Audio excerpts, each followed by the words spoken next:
Olá, boa tarde para você. Band Cidade no ar com os principais fatos e acontecimentos do dia na região. Hoje é terça-feira, 9 de abril.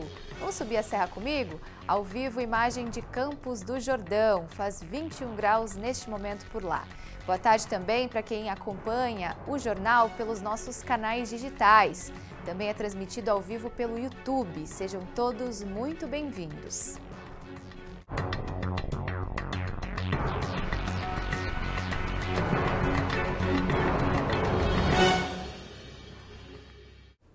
O funcionário de uma escola municipal do bairro Parque Industrial, em São José dos Campos, preso em flagrante por importunar sexualmente ao menos 7 adolescentes, deve passar hoje por audiência de custódia em Caçapava. O repórter Leandro Sampaio está na frente da unidade escolar em São José e atualiza o caso ao vivo para a gente. Oi, Leandro, a polícia pediu a conversão da prisão temporária em preventiva, é isso? Boa tarde.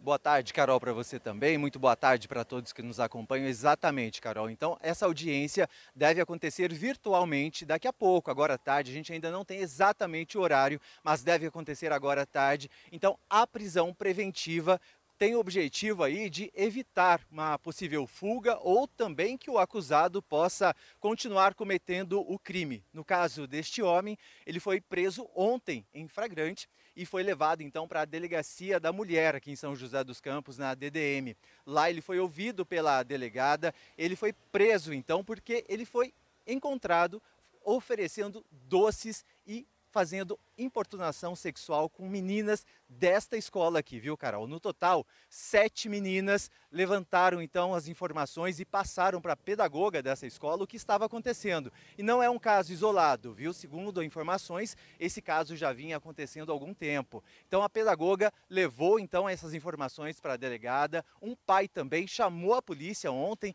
e foi registrado o boletim de ocorrência e este homem foi preso. Ontem mesmo nós acompanhamos ele sendo levado para a cadeia pública de Caçapava ontem por volta das 6 horas da noite. Relembrando então, olha, o funcionário trabalha como auxiliar de limpeza nesta escola. Segundo a nota da prefeitura aqui de São José dos Campos, ele é funcionário de uma terceirizada.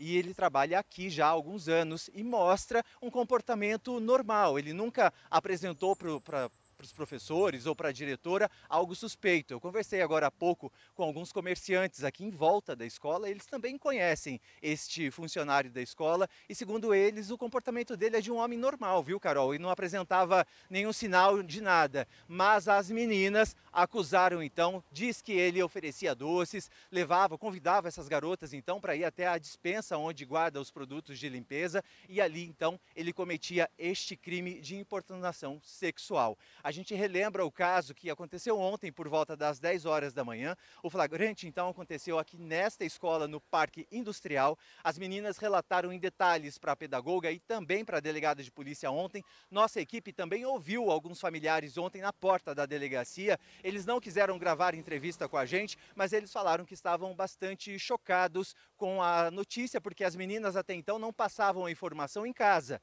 Elas acabaram conversando entre si e resolveram conversar direto com a pedagoga. A gente sabe que esse caso, geralmente as meninas ficam com medo, com vergonha de se expor e acabam escondendo a informação. Mas segundo as famílias, já estava passando do limite e elas resolveram então fazer esta denúncia. Em nota, a prefeitura disse ainda que a escola ofereceu aí auxílio psicológico para a família e também para as vítimas, viu, Carol? Absurdo esse caso, né, Leandro? Mas que bom, né, que essas estudantes conseguiram, né, denunciar esse suspeito, até para que algo pior não acontecesse, né? Obrigada aí pelas informações. Boa tarde para você. Em Jacareí, um suspeito de tráfico de drogas foi baleado por policiais da DISI, a Delegacia de Investigações sobre Entorpecentes, nessa manhã. Segundo a Polícia Civil, o caso aconteceu durante uma ação para prender um traficante que abastece pontos de drogas na região. O homem teria jogado o carro sobre os agentes e sacado uma arma para atirar contra eles. Os policiais então reagiram e o suspeito acabou baleado. Ele foi encaminhado para a Santa Casa de Jacareí. Ainda de acordo com a polícia, com ele foram apreendidos 3 quilos de crack. O suspeito deve ser preso por tráfico, porte ilegal de arma de fogo e resistência. A polícia investiga a morte de um fazendeiro de 83 anos depois de um roubo à sua residência na Estrada dos Caetanos, em São Luís do Paraitinga. O caso aconteceu na tarde de ontem e a vítima foi encontrada com sinais de agressão. No local, um veículo foi roubado e o caso registrado na seccional de Taubaté. A partir de hoje, a Prefeitura de São José dos Campos começa a fazer uma pesquisa com os usuários do transporte público da cidade. Até o dia 22 de abril, equipes estarão dentro dos coletivos para coletar as respostas dos passageiros sobre o serviço. Enquanto isso, quem depende dos ônibus do transporte convencional da cidade ainda sofre com a demora do município em contratar uma nova empresa para administrar o serviço. A Nádia usa o transporte público de São José dos Campos algumas vezes na semana para ir trabalhar. Ela utiliza as linhas 315 e a 314, destinos que estão sempre lotados. Além de pouco ônibus, os horários estão sempre atrasados. No feriado é retirado, horários. Eu, no dia 19, precisei ir trabalhar.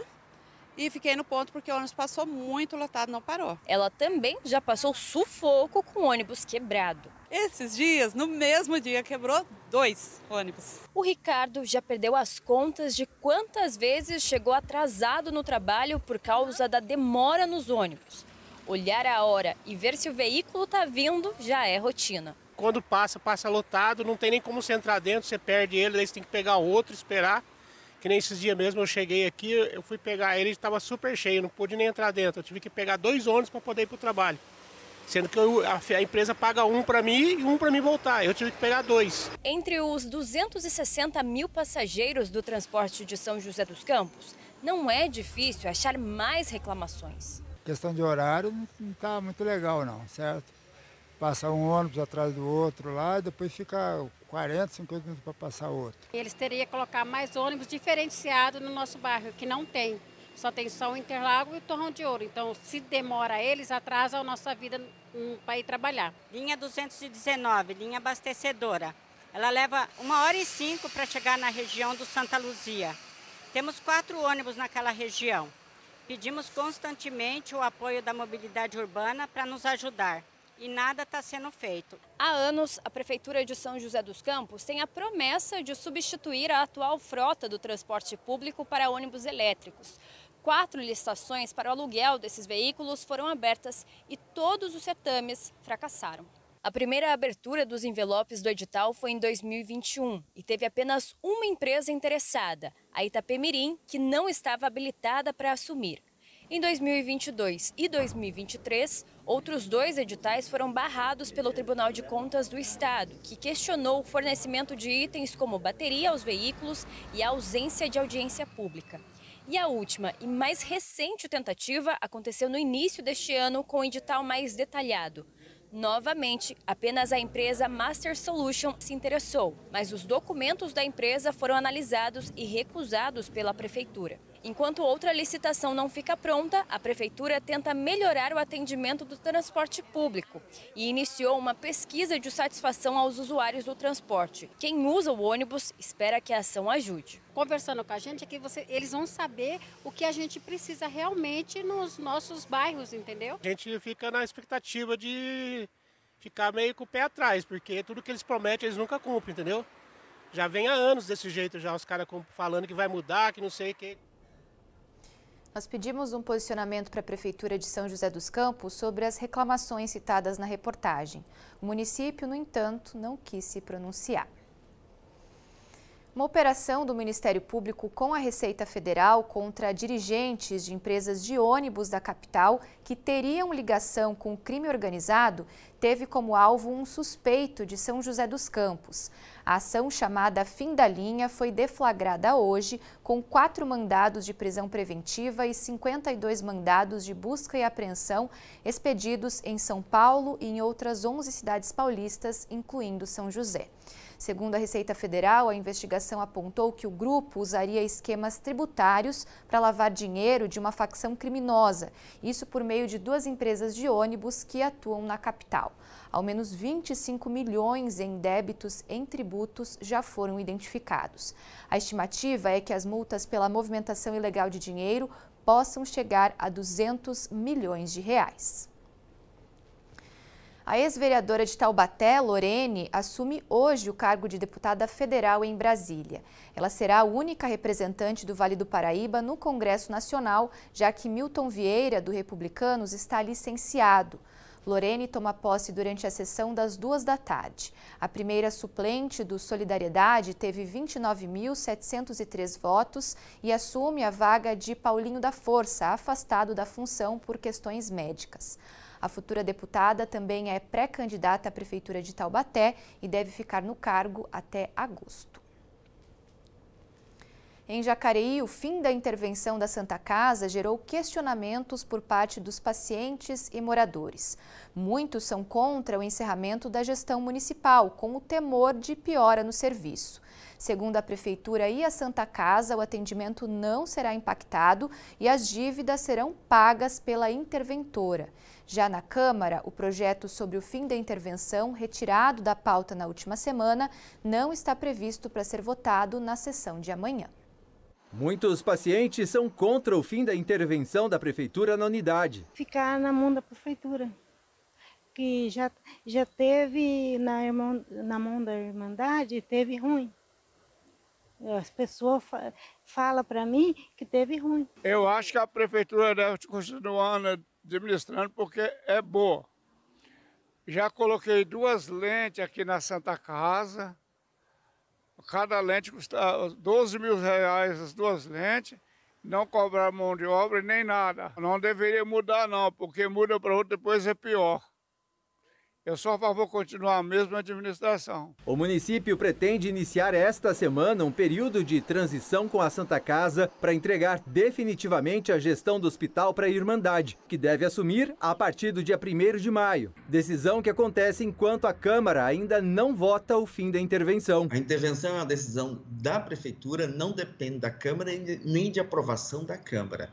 O que se buscou na Câmara foi autorização para que no futuro o município continue pagando as dívidas. O fim da intervenção já foi definido, mas a eficácia desse decreto e do fim da intervenção dependerá desses 2 provimentos. O primeiro é a aprovação da Câmara dessa lei, responsabilizando o município pela dívida no período de intervenção, e o segundo é a celebração de um convênio. O projeto estava previsto para entrar em votação na semana passada, mas foi retirado pelo presidente da Casa, o Abner Rodrigues. Pela proposta, a Prefeitura assume o pagamento de uma dívida de mais de 50 milhões de reais, referente a impostos e indenizações trabalhistas. O valor seria parcelado e pago até 2032. Um descumprimento quanto ao regimento interno, né? Um dos vereadores que faz parte da Comissão de Saúde fez um voto em separado no momento em que ele estava dando a análise dele sobre o projeto, e ele apontou a ausência de um documento. A comissão novamente avaliou a documentação que foi enviada, né, e também fez um pedido a mim como presidente para autorizar a contratação de uma auditoria com relação aos números que foram enviados nesse projeto de lei. Então, por isso, o prazo está suspenso. A atual dívida da Santa Casa de Jacareí é de 95 milhões. Motivo que preocupa a nova gestão.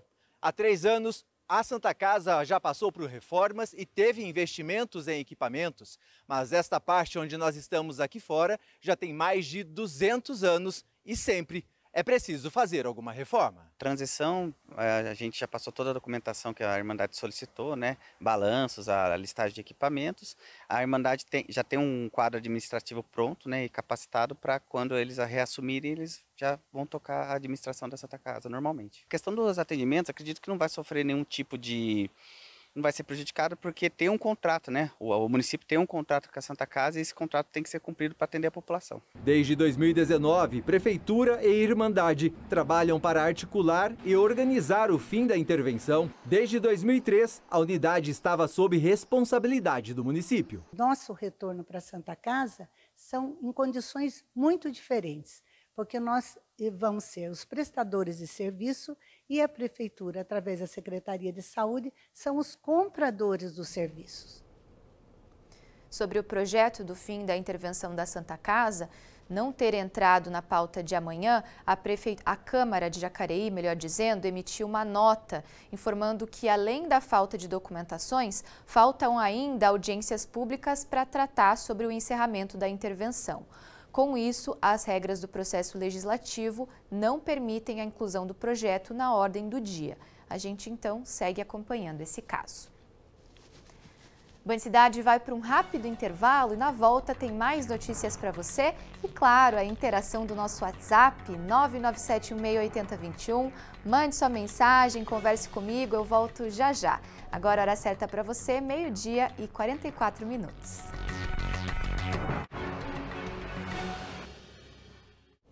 Band Cidade está de volta. Em Ubatuba, 3 homens e uma mulher foram presos depois de confessarem um roubo e um sequestro nesta segunda-feira. A vítima procurou a polícia depois de ser liberada pelos criminosos e imagens de câmeras de segurança, além de denúncias, ajudaram a identificar e localizar os suspeitos. Eles foram encontrados em uma residência do bairro Ipiranguinha. No local foram apreendidos objetos usados no crime e o dinheiro roubado. Alexandre Nardoni, condenado pela morte da filha Isabela Nardoni, pediu à Justiça para cumprir pena em regime aberto e deixar a penitenciária Dr. José Augusto César Salgado, AP2, em Tremembé. A notícia é um dos destaques do nosso portal, o bandvale.com, de hoje. O caso é analisado pela Justiça e, se aceito, Nardoni passa a responder ao crime em liberdade. A defesa de Nardoni alega que ele já cumpriu o período necessário na prisão para ser promovido ao regime aberto e que ainda reforça que ele tem o comportamento carcerário avaliado como bom. Mais detalhes dessa e também outras notícias você encontra no bandvale.com. Hora da participação dos nossos telespectadores. Anote aí o número que está aparecendo no seu vídeo, o WhatsApp do Band Cidade, 997168021.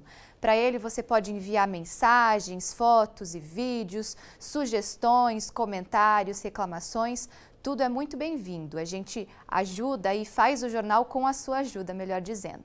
Bora então dar uma olhadinha na nossa tela para ver algumas das últimas mensagens que a gente recebeu no nosso WhatsApp. A Silvia e o Rosário, de Santo Antônio do Pinhal, escreveram o seguinte, eles que estão sempre participando aqui com a gente. Boa tarde, Carol, estamos ligadinhos na primeira edição, você é uma pessoa muito especial e simpática. Obrigada, casal. Obrigada pelo elogio, viu? Contem com a gente sempre que precisarem. Reclamações, sugestões, comentários, tudo aí a gente aceita nesse WhatsApp do Band Cidade. Obrigada pela mensagem. Agora a participação do Daniel de Taubaté. Boa tarde, Carol, não perco nenhum dia. Maravilhoso esse jornal na hora do almoço. Pois é, Daniel, é a nossa missão, né? Te manter bem informado, fazer companhia para você aí de casa na hora do almoço. Obrigada aí pela sua participação também. Um abração para você, para todo mundo de Taubaté que nos acompanha. Agora é a mensagem do Carlos e da Analice, mais um casal, pelo que eu estou observando, né? Mandando mensagem para a gente de Caraguatatuba. Boa tarde, não perdemos o Band Cidade para sempre ficar bem informado. Valeu, dupla. Obrigada aí pela participação de vocês também. Grande abraço, viu? Band Cidade agora vai para a segunda parada. Eu volto rapidinho com mais informação regional na hora do almoço. Agora 12h50. Até já!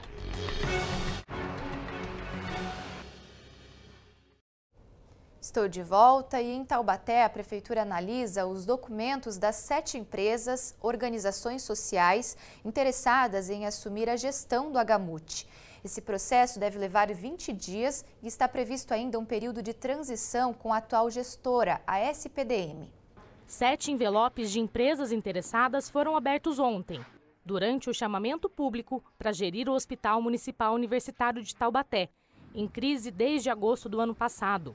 Entre as organizações sociais interessadas, 2 já prestam serviço à Prefeitura. A Chavantes, que gere a UPA São Marino, e o IESP, Instituto de Excelência em Saúde Pública, responsável pelas UPAs Central e SECAP.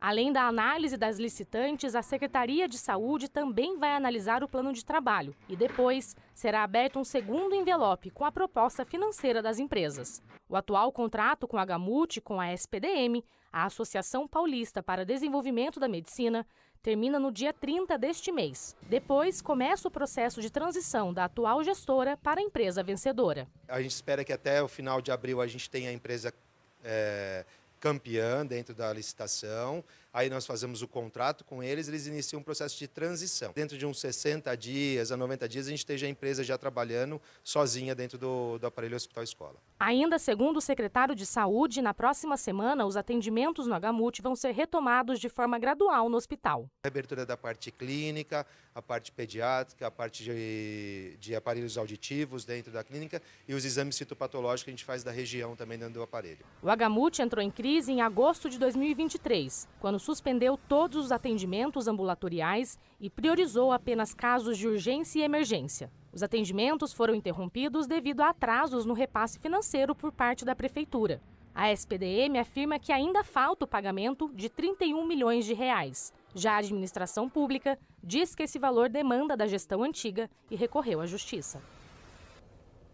Hora da previsão do tempo para toda a região. Hoje à tarde as máximas não ultrapassam os 30 graus e tem possibilidade de chuva em várias cidades. Os detalhes estão aqui ao meu lado. Vamos dar uma olhadinha então.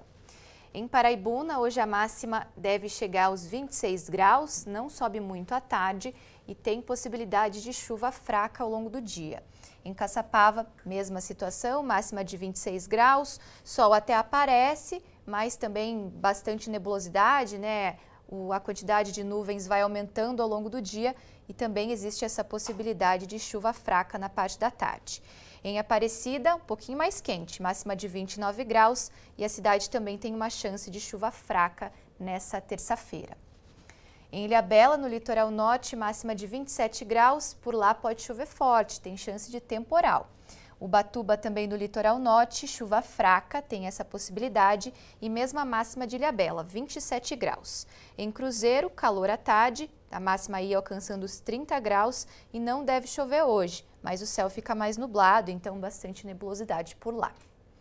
Agora a gente tem o destaque da previsão do tempo, que é Taubaté. Hoje a máxima não deve ultrapassar dos 27 graus, dia fica mais nublado, tem possibilidade de chuva fraca na parte da tarde. Amanhã, quarta-feira, sol aparece, mas tem possibilidade de chuva, a máxima chegando aos 30 graus, um pouquinho mais quente. Na quinta-feira, mesma situação, máxima de 30 graus. Próxima sexta-feira não deve chover, sol entre nuvens na cidade, também com máxima de 30 graus em Taubaté. No próximo sábado, segue aí com calor, máxima de 30 graus e pode haver aí temporal nesse dia na cidade. Amanhã, o Band Cidade começa a exibir uma série sobre o futuro da Casa de Custódia de Taubaté, que perto de completar 110 anos pode fechar as portas depois de uma decisão do Conselho Nacional de Justiça. Na primeira reportagem, você vai saber um pouco mais sobre a história do local, que já abrigou presos de alta periculosidade, como Pedrinho Matador, Maníaco do Parque e Chico Picadinho, além de ser berço da maior organização criminosa do Brasil, o PCC. É nessa quarta-feira, nas 2 edições do Band Cidade. Não perca! Eu fico por aqui, outras notícias da região você confere no Vale Urgente, às 4 da tarde, e no Band Cidade, segunda edição, 10 para 7 da noite. No Falando Nisso também tem muita informação e prestação de serviço. Então bora chamar Lucas Sanseverino e Agda Queiroz, porque tá na hora de passar a bola para os dois.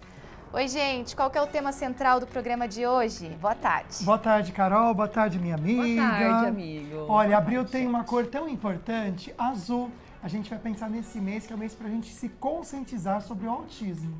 Ai, que bacana, gente. Legal isso, né? Cada mês tem uma campanha rolando, são sempre campanhas muito relevantes e nesse mês não é diferente, né? Falar sobre o autismo é sempre muito bacana. É necessário, né, Carol? Porque muitas vezes a gente convive com pessoas autistas e nem sempre a gente consegue perceber, né, alguma coisa. Então é legal para a gente poder aprender junto com especialistas que vão estar aqui ao vivo. Com certeza, tenho certeza aí que vai contribuir aí com muita gente.